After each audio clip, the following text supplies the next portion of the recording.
오늘 부활주일 우리 모두가 다시 한번 부활의 신앙을 확인하는 그런 시간이 되었으면 좋겠습니다. 예수 그리스도의 부활은 우리 기독교 신앙의 기초입니다. 2000년 전에 발생한 이 부활의 사건은 기독교의 핵심 중에 핵심이라고 할 수 있습니다. 그리스도의 부활은 구약과 또 그리스도 자신에 의해서 예언되었고 또 이것이 그리스도께서 부활하심으로 말미암아 성취되었고 또 예수님이 부활하신 다음에 40일 동안 이 땅에 계시면서 살아나신 것들을 수많은 사람들에게 증거하신 사건이었던 것입니다.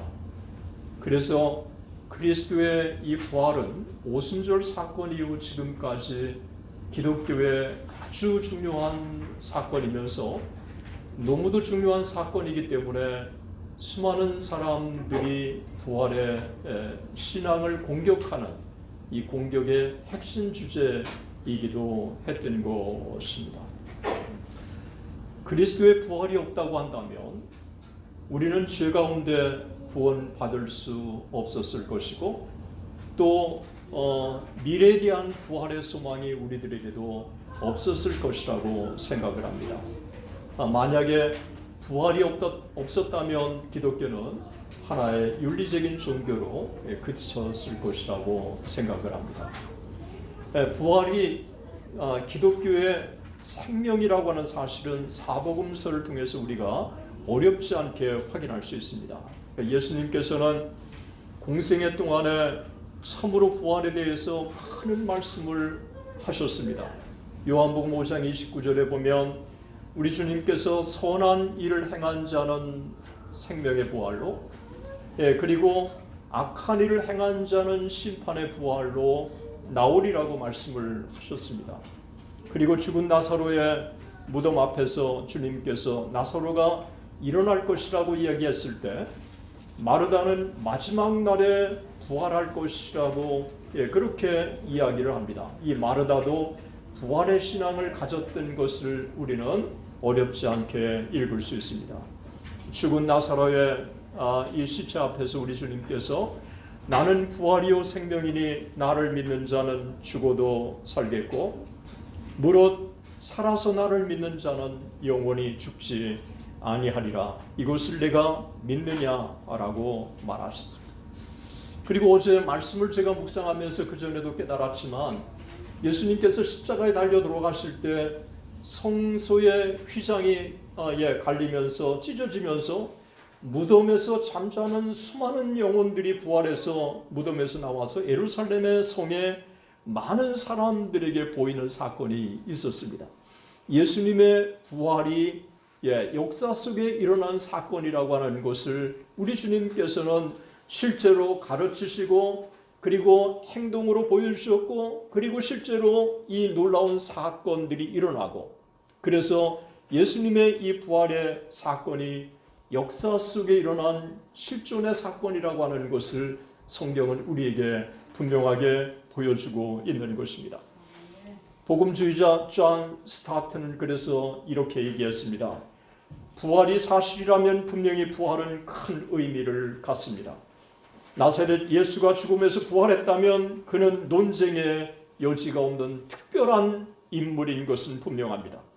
그것은 그분께서 영적으로 살아나셨거나 육체적으로 살아나셨다고 하는 그 이상의 의미를 지니고 있는 것입니다. 그가 죽음을 극복하시고 정복하시고 새로운 존재로 부활하셨다고 하는 것을 의미하기 때문에 그렇습니다.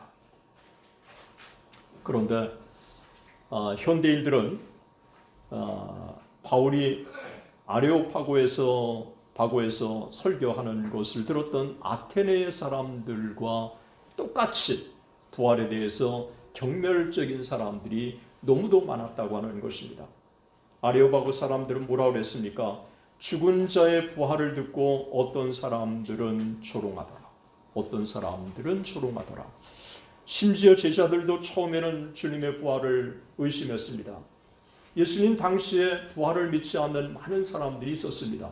그 중에 사두개인도 부활을 믿지 않았던 것입니다. 그래서 기독교가 박해가 일어났는데 왜 박해가 일어났느냐 하면 최초의 박해가 사두개인들로부터 박해가 일어난 거예요. 종교 지도자들. 왜냐하면 그들은 부활을 믿지 않았는데 사도들이 부활을 증거했기 때문에 최초의 박해가 사두개인들로부터 일어났다고 하는 것을 우리는 주목해야 하는 것입니다. 이 부활의 신앙이 너무도 중요하기 때문에 예수님께서는 부활하시고 40일 동안 이 부활의 신앙을 증거해 주신 것입니다. 그래서 초대교회는 이 부활의 신앙이 정말 생명과 같이 교회의 초석이라고 할 수 있고요. 그리고 가룟 유다 대신 한 명을 더 추가했을 때 사도행전 1장에 보면 그 여러 증거 중에 하나가 우리와 함께 다닌 자 중에 부활을 증거할 자. 그래서 이 부활을 증거하는 사람을 사도들 중에 중요한 자격으로 꼽았다는 것을 보여주고 있는 것입니다. 사도행전에 보면 실제로 이 부활의 신앙이 얼마나 중요한가를 보여주고 있습니다. 저는 오늘 누가복음 24장에 보면 예수님께서 이 부활하시고 나서 진행된 일련의 이 과정들을 아주 잘 의사 누가가 설명하고 있습니다. 의사 누가는 의사였고 그리고 역사가였기 때문에 있는 그대로의 사실대로 다 기술하고 있습니다. 그 의심 많았던 이 사도들이 어떻게 부활의 신앙을 갖게 됐는지를 이 짧은 24장 안에 다 그려주고 있습니다. 오늘의 시대를 보는 것 같고 또 성경을 통해서 제 자신을 돌아보는 것 같고 그리고 성경을 통해서 이 시대의 교회가 어떻게 나가야 할 것인가 하는 것들을 24장이 제가 말씀을 준비하면서 깨달은 거였습니다. 24장에 보면 여인들이 향품을 가지고 예수님의 시체에 바르기 위해서 무덤에 갔는데 예수님의 시신이 보이지 않는 사건이 나옵니다. 그래서 이들이 두려워했을 때 두 명의 천사가 나타나서 그들에게 중요한 사실을 일깨워 줍니다. 예수님은 여기 계시지 않고 살아나셨다고. 왜 죽은 자 가운데서 살아나신 예수님을 찾느냐? 그렇게 이야기를 해 주었습니다. 이 여인들이 막달라 마리아, 요한나, 야고보의 모친 마리아 그리고 이 여인들과 함께하는 자라고 이야기를 하고 있습니다. 여러분 한번 상상해 보세요. 예수님을 무척이나 사랑했어요. 그리고 예수님을 따랐어요. 그리고 예수님을 의지했어요. 그랬던 예수님이 십자가에서 비참하게 세상을 떠난 거예요. 그 예수님을 사랑했기 때문에 향품을 갖다가 예수님의 시체에 바르고 마지막을 그렇게 그냥 마무리하고 싶은 마음이 여인들에게 있었던 거예요. 그런데 이 여인들은 예수님이 사흘 만에 부활하실 것이라고 하는 생전의 말씀을 실제로 믿지는 않았어요. 그런데 시신이 없었지요. 천사가 살아났다고 이야기를 하죠. 그러니까 이 여인들이 급히 돌아와서 제자들에게 알리고 사도들에게 알리고 되어진 모든 것들을 다 알렸던 것입니다. 그런데 이 소식을 듣고 제자들이 뭐라 그랬습니까? 이 소식을 듣고 허탄한 뜻이 들려 믿지 않았다. 제가 이 허탄한 뜻이라고 하는 게 뭔가 하고 좀 찾아봤어요.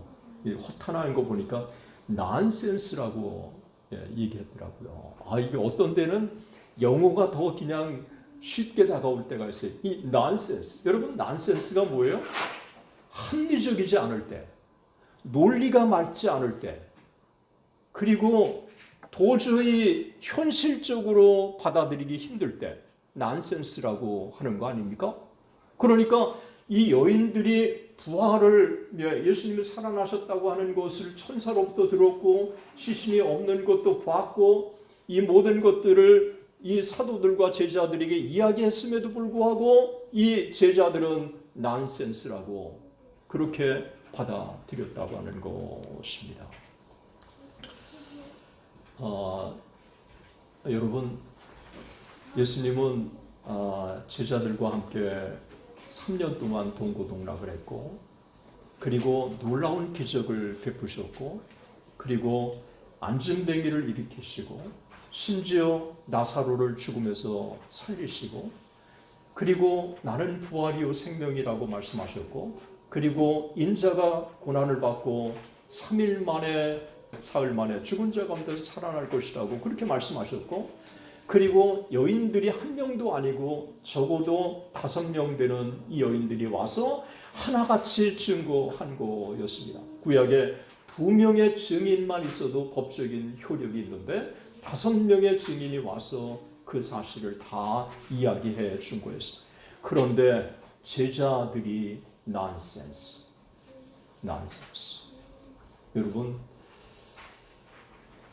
제자들의 신앙을 그렇게 예찬할 필요 없습니다. 사실 우리보다도 못한 신앙의 사람이었고, 그 정도면 교회 나오지 않는 사람 정도도 그게 사실일까? 정도는 얘기했을 텐데 난센스라고 그렇게 했다고 하는 것을 보여주고 있습니다. 제자들의 불신이 얼마나 깊었는가를 보여주고 있는 것입니다. 그런데 제자들을 여전히 포기하지 아니하시고 그들에게 다가가셔서 사랑하시는 이 주님의 모습을 여기서 볼 수 있습니다. 저는 주님이 부활하신 이후에 제자들에게 다가가시는 그 모습, 인내하시고 참으시고 그리고 또 용서하시고 또 관용하시는 이 주님의 사랑을 제가 이 부활하신 주님의 모습을 통해서 찾아볼 수 있습니다. 엠마오로 가는 두 제자들이 가지 않습니까? 그런데 13절의 말씀에 보면 그날에라고 하고 있습니다. 여러분, 그날에가 뭘까요? 이 여인들로부터 주님이 살아나셨다고 하는 소식을 들었던 그날이에요. 그런데 이 엠마오로 가는 두 제자들은 예루살렘에서 엠마오까지는 25리거든요. 키로로 따진다면 10km고 마일로 따진다면 영어 성경에는 아예 7마일이라고 언급하고 있어요. 이렇게 이제 엠마오로 가는 거예요. 왜 갔겠어요? 낙심해서 간 거예요. 그러니까 낙심해서 차량에서 엠마오로 갈 때 주님께서 엠마오로 가는 두 제자에게 가까이 가셔서 걸으면서 동행하신 거예요. 그런데 성경에 보니까 그들의 눈이 가리워서 예수인 줄을 몰랐다고 얘기하고 있어요. 여러분, 우리가 이 세상의 눈이 가리워지면 진리를 모르는 거예요.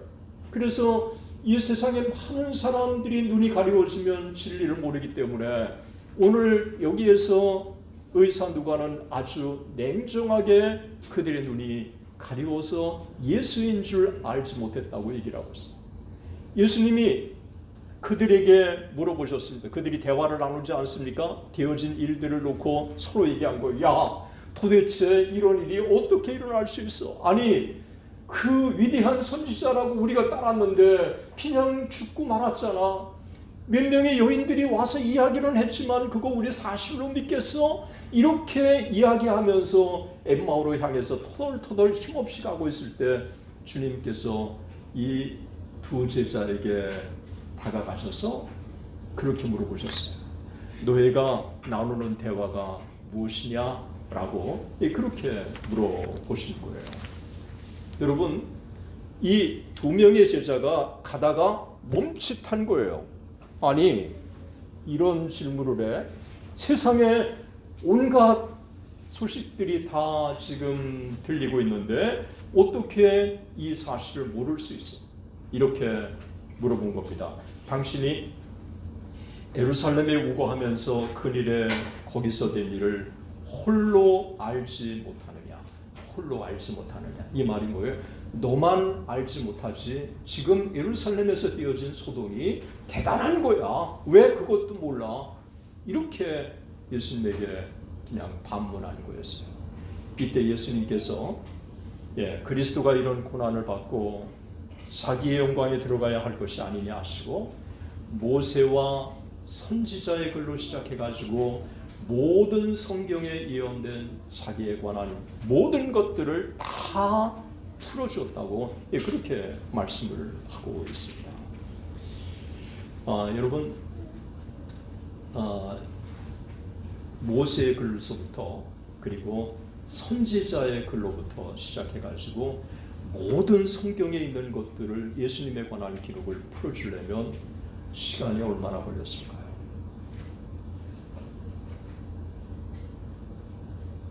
목사님, 제가 볼 때는 5리는 10kg잖아요. 제가 한번 생각을 해봤어요. 10kg는 제가 중학교를 다닐 때 태평리라고 하는 데서 버스를 타고 이천까지 갔거든요. 그게 12km예요. 그런데 버스 타고 꼬박 30분이 걸렸어요. 그러니까 걸어서 예루살렘에서 엠마오까지의 거는 거리는 진짜 장정이 빨리 걷는다고 해도 2-3시간은 걸리는 거예요. 그러니까 대화를 나누면서 갔으니까 적어도 3-4시간은 됐을 거라고 얘기해줘요. 왜냐하면 해질녘까지 대화를 나누었으니까요. 제가 시간 개념을 쭉 추론해 보니까 이 안식구 첫날 여인들로부터 이야기를 들었죠. 그리고 이제 적어도 오후에 점심 먹고 출발했다고 할지라도 1시부터 저녁 해질까지는 5시인데 4시간은 좋게 걸었을 거예요. 이 대화를 나누는 동안 주님께서는 이들과 함께 질문을 하면서 하나하나 풀어주신 거예요. 여러분, 그냥 딱 들이대면서 모세의 율법과 선지자의 글로부터 시작해가지고 딱 하지 않고 먼저 문제의식을 갖도록 그렇게 제기를 했어요. 너희들 대화 나누는 게 뭐냐? 우리 주님께서 모르시겠어요? 다 대화 내용을 아는데도 불구하고 무슨 대화를 나누느냐? 이렇게 말씀하시더라고요. 그래서 우리 예수님께서는 아예 0점부터 그냥 차분차분 신앙을 세우시기 위해서 인내하시면서 이들에게 설명을 하셔서 4시간 동안 바로 자기에 관한 예언이 성취됐다고 하는 것을 이들에게 알려주신 거예요.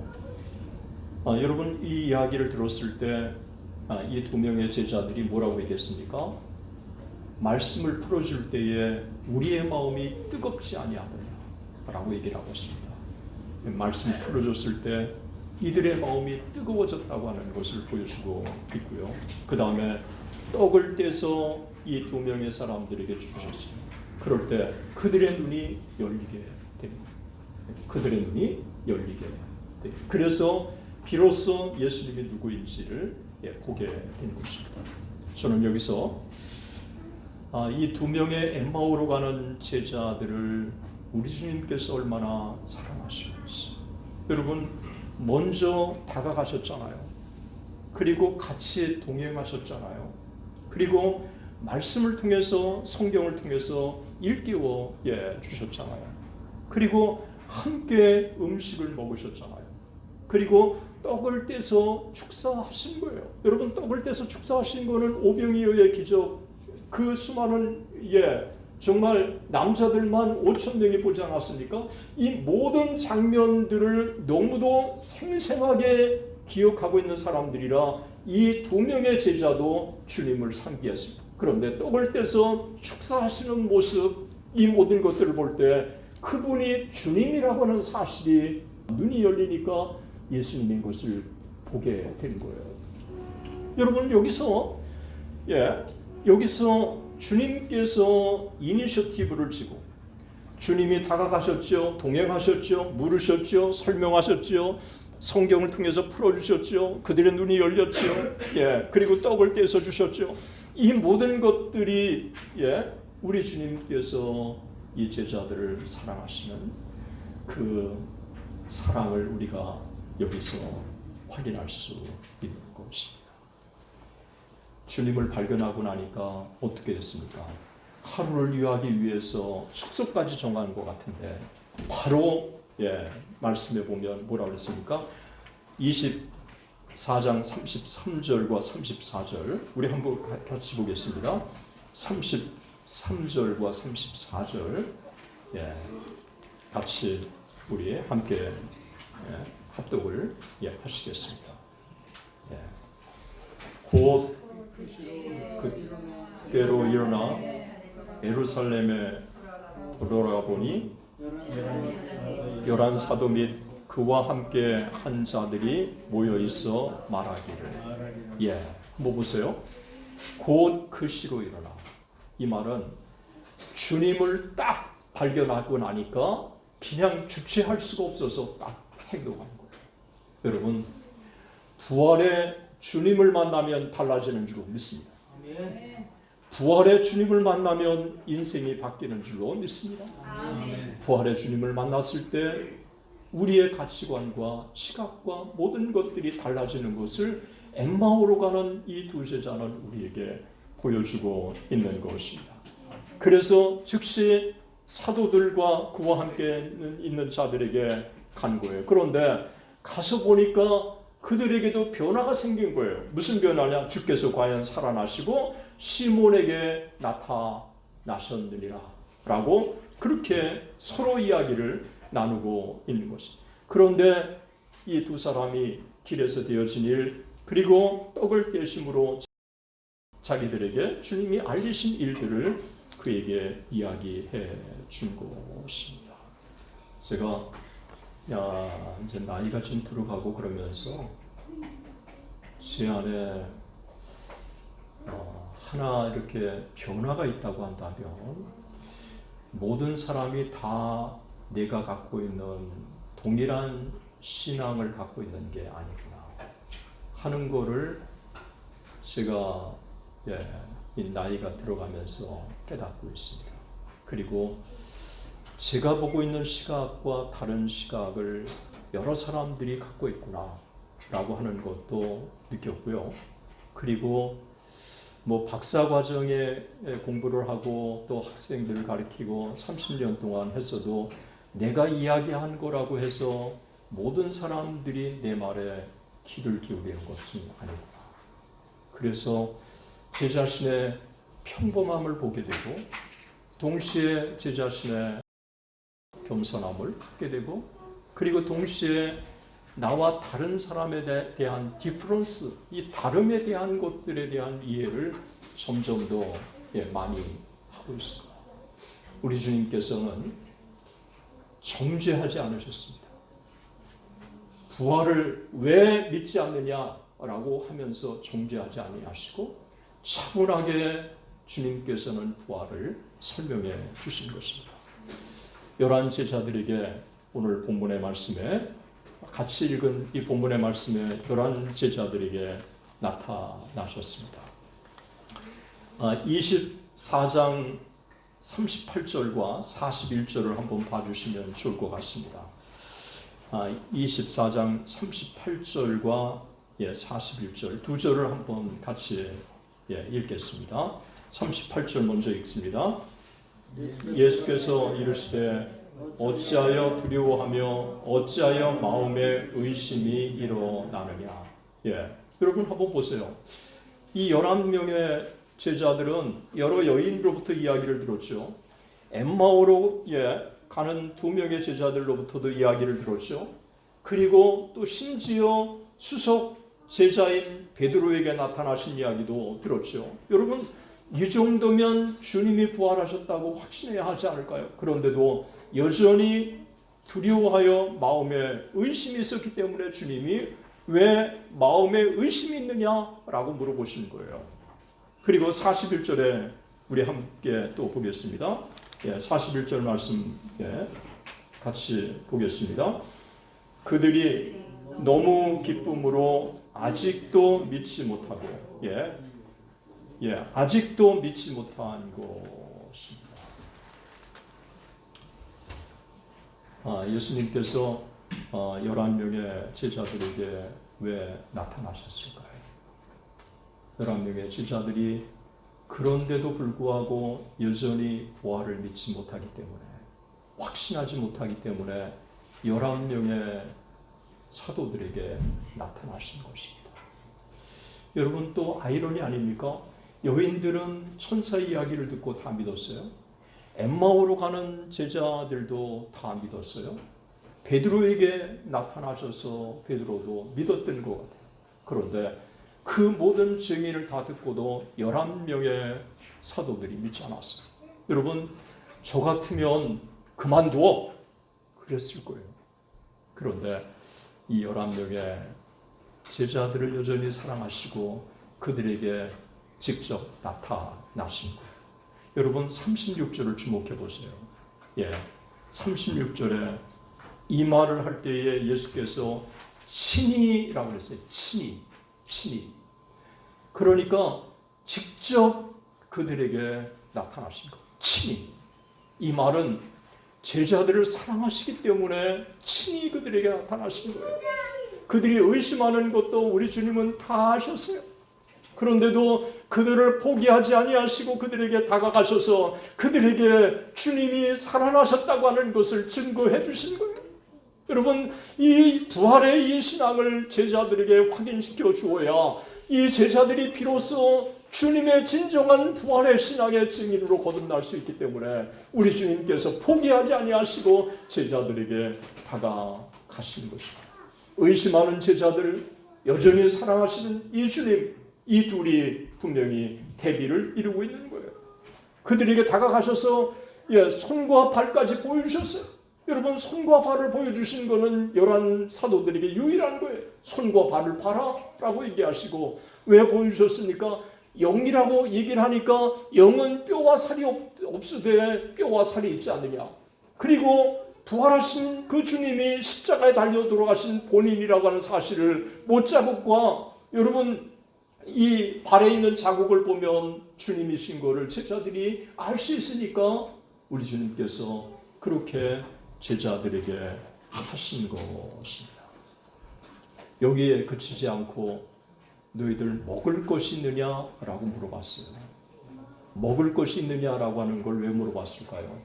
영은 대화도 나누지 못하고 뼈와 살도 없지만 실제로 주님이 배고프셔서 그러신 것보다 여러분 부활하신 주님은 이제 변화된 몸이기 때문에 배고픔을 못 느끼시는 거 아닙니까?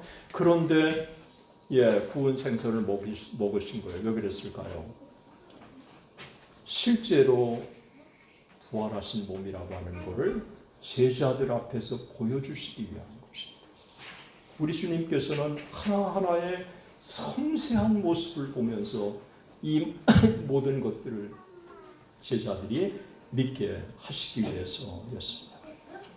그리고 나서 성경으로 설명을 하시는데 모세의 글, 선지자의 글, 그리고 시편의 글을 이용하셔서 그들의 마음을 또 열어주셨어요.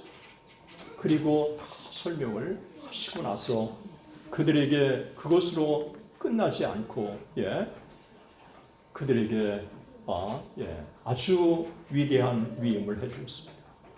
죄사함의 회개가 예루살렘에서 모든 족속에게 전파될 것을 말씀하시면서 그들에게 너희는 그 증인이라.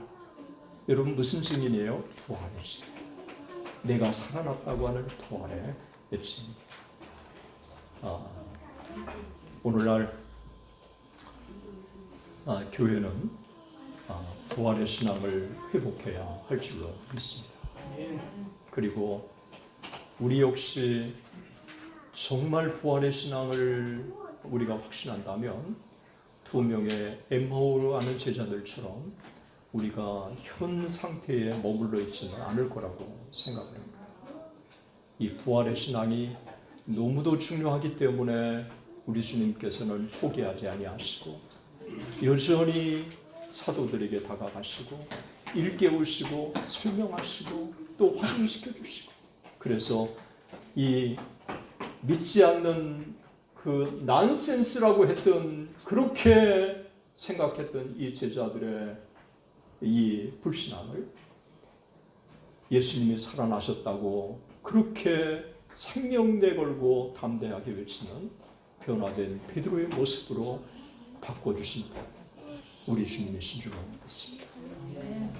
제자들이 위대한 게 아니라 그렇게 불신앙을 위대한 신앙으로 끌어올리신 부활의 주님, 그 부활의 주님이 우리에게 함께 하시고 또 우리도 역시 부활의 신앙을 갖기를 원하시는 줄로 믿습니다.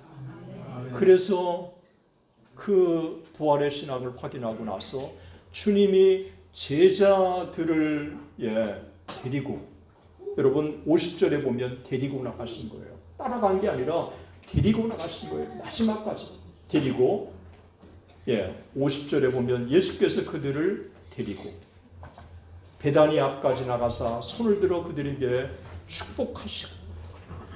축복하실 때에 떠나서 하늘로 올려서 그 제자들이 경배를 하고 기쁨으로 예루살렘에 돌아가서 늘 성전에 하나님을 찬송했다고 말하고 있습니다.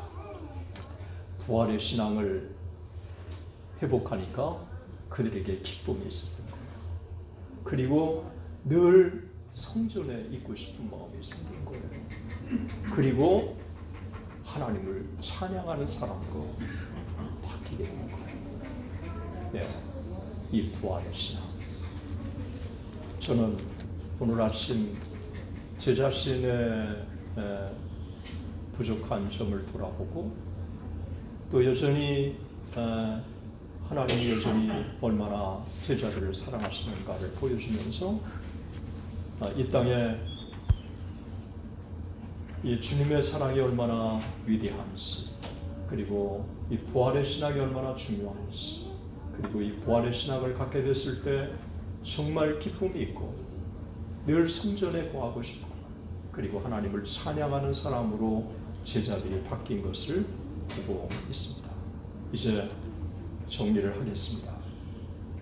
오늘 24장은 제자들에게만 하시는 말씀이 아니라 오늘 이 시대에 우리들의 모습을 그대로 보여주는 것이라고 생각합니다. 오늘의 부활의 신앙이 얼마나 중요한지 모릅니다. 그런데 기독교에서 가장 많은 공격을 하는 것도 부활의 신앙입니다. 에릭슨이라고 하는 사람이 이렇게 얘기했습니다. 부활이 매우 중요하기 때문에 이에 대한 많은 논쟁이 있어 왔다라고 그렇게 얘기를 하고 있습니다. 그러면서 이렇게 이야기를 하고 있습니다. 물론 부활이 이루어졌을 때는 예수님이 혼자 무덤에 계셨기 때문에 실제로 부활을 목격한 사람은 아무도 없었다. 그러나 우리는 두 가지 형태의 증거를 가지고 있다. 첫째는 예수님이 누우셨던 무덤이 비어 있었고 그의 시체가 무덤에 없으셨다고 하는 것이요. 둘째는 수많은 사람들이 예수님이 살아계심을 보았다고 증거했다고 하는 점이다. 이 두 가지 증거에 대한 가장 자연스러운 설명은 예수님이 정말로 다시 살아나셨다는 것이다. 더욱이 예수님의 죽음으로 인해 두려워하고 낙담하던 제자들이 예수님의 부활을 과감하게 전하는 설교자로 변모했다고 하는 사실은 다른 어떤 것으로도 설명할 수 없다. 이제 그리스도의 빈무덤. 저는 오늘 아침 제 자신의 부족한 점을 돌아보고 또 여전히 하나님이 여전히 얼마나 제자들을 사랑하시는가를 보여주면서 이 땅에 이 주님의 사랑이 얼마나 위대한지, 그리고 이 부활의 신앙이 얼마나 중요한지, 그리고 이 부활의 신앙을 갖게 됐을 때 정말 기쁨이 있고 늘 성전에 거하고 싶고 그리고 하나님을 찬양하는 사람으로 제자들이 바뀐 것을 보고 있습니다. 기독교의 생명을 얘기할 때 너희는 가서 모든 족속으로 제자를 삼아 아버지와 아들과 성령의 이름으로 세례를 주고 내가 너에게 분부한 모든 것을 가르쳐 지키라. 보라, 세상 끝날까지 너희와 항상 함께 있으리라. 성령이 너에게 임하시면 너희가 권능을 받고 예루살렘과 혼유대와 사마리아와 땅끝까지 이르러 내 증인이 되리라. 기독교의 가장 중요한 생명과 같은 말씀은 주님이 부활하신 이후에 하신 말씀입니다. 만약에 부활이 없었다면, 부활이 없었다면 이 모든 것들은 다 거짓말이라고 할 수 있습니다. 그런데 이 진리가 역사 속에 구현됐기 때문에 우리는 주님의 부활이 역사 속에 일어난 사건이고, 또 이 부활의 신앙이 얼마나 기독교의 생명이고, 또 부활의 신앙을 가진 사람마다 하나님 앞에 얼마나 담대하게 쓰임받을 수 있는가를 보여주고 있습니다. 오늘 다시 한번 우리가 간직하고 있는 부활의 신앙 다시 확인하고, 정말 하나님 앞에 우리 한 사람 한 사람들이 존귀한 그릇으로 쓰임받는 귀한 역사가 있었으면 좋겠습니다. 사랑의 하나님 아버지, 하나님의 은혜와 사랑을 참으로 감사합니다. 오늘 부활절, 주님이 부활하신 귀한 이날, 주님의 부활을 의심하는 11 사도들과 그리고 많은 제자들이 어떻게 그들이 부활의 신앙을 확인하고 부활의 증인이 되었는가를 우리가 살펴보았습니다. 사랑의 하나님 아버지, 오늘 이 시대에 정말 아레오바고 바울의 이 부활의 복음을 듣고 많은 사람들이 정말 허튼 소리라고 했던 오늘 이 불신앙의 시대 속에서 하나님 아버지, 정말 이 부활의 신앙을 담대하게 우리가 갖게 하시고, 그래서 우리 모두가 험한 세상을 승리하며 살아가는 역사가 있게 하시고, 우리 한 사람 한 사람이 하나님 앞에 존귀한 그릇으로 쓰임받는 은혜가 있게 해 주옵소서. 오늘 주님 앞에 나온 당신의 귀한 백성들 한 사람 한 사람을 하나님께서 두 손으로 축복해 주셔서 이 부활의 신앙을 가지고 정말 하나님의 이 몸된 교회를 섬기게 하시고, 또 세상에 나가서 이 부활의 신앙으로 세상을 승리하며 살아가는 우리 모두가 다 되게 하여 주시옵소서. 감사하며 살아계신 우리 주 예수 그리스도의 이름으로 기도드립니다. 아멘.